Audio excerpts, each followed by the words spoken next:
Apabila Indonesia nanti berhasil mengalahkan Arab Saudi, berhasil mengalahkan Bahrain, bukan tidak mungkin pelatih dari Arab Saudi atau Bahrain akan dipecat lagi dan Indonesia memakan korban lagi pelatih-pelatih dari Timur Tengah.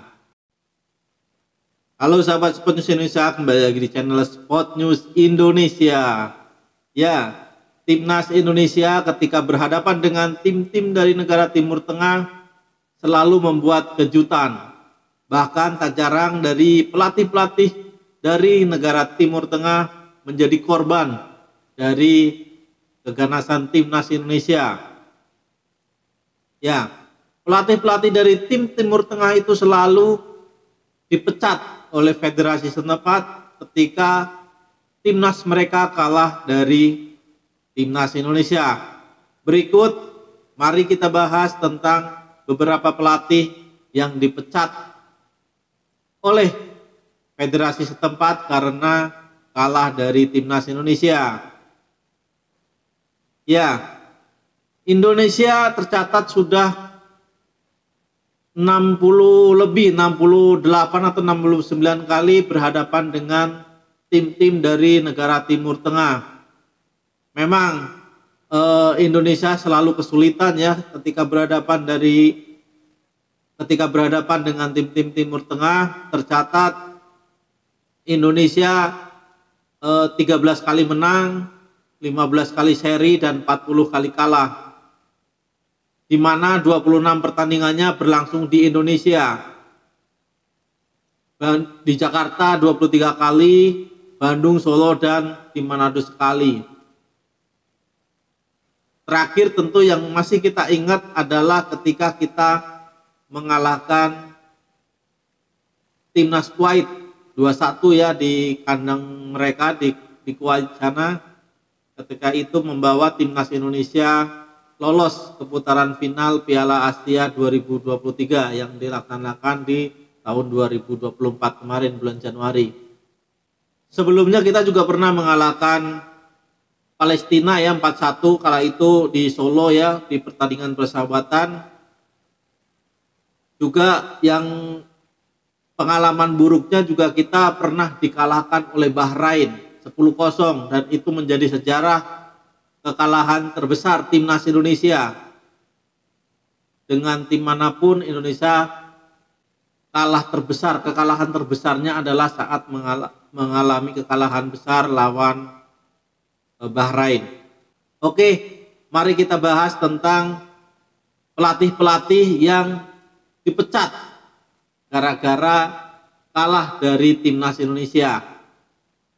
Tentu dalam hal ini adalah pelatih-pelatih dari tim-tim Timur Tengah.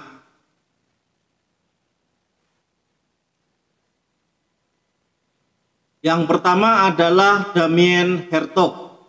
Itu adalah pelatih timnas Arab Saudi U19. Saat itu Damien dipecat gara-gara timnas U19 Arab Saudi gagal menang atas timnas Indonesia. Kala itu pelatih Aswan Sintayong berhasil menahan imbang 3-3 timnas Arab Saudi. Padahal timnas Arab Saudi adalah juara bertahan Piala Asia tahun 2018. Tapi saat itu timnas Arab Saudi gagal menang melawan timnas Indonesia. Oleh sebab itu Damien Hertog dipecat oleh Federasi Asosiasi Sepak Bola Arab Saudi. Yang kedua adalah Ludovic Batelli. Ludovic Batelli ini adalah pelatih timnas U19 Uni Emirat Arab. Nah, Batelli juga dipecat gara-gara kalah dari timnas Indonesia di Piala Asia U19 tahun 2018.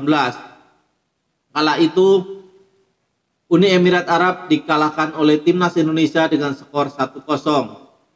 Atas hasil ini timnas Uni Emirat Arab gagal melangkah ke babak perempat final dan Ludovic Batelli dipecat dari jabatannya sebagai pelatih Uni Emirat Arab. Lanjut adalah yang masih kita ingat ya, Vítězslav Hlavička adalah pelatih timnas Kuwait. Ini masih kita ingat sekali, saat itu Asuhan Sintayong berhasil mengalahkan timnas Kuwait dengan skor 2-1 di kandang Kuwait ya. Kala itu Indonesia menang 2-1 dan memastikan diri lolos ke Piala Asia 2024.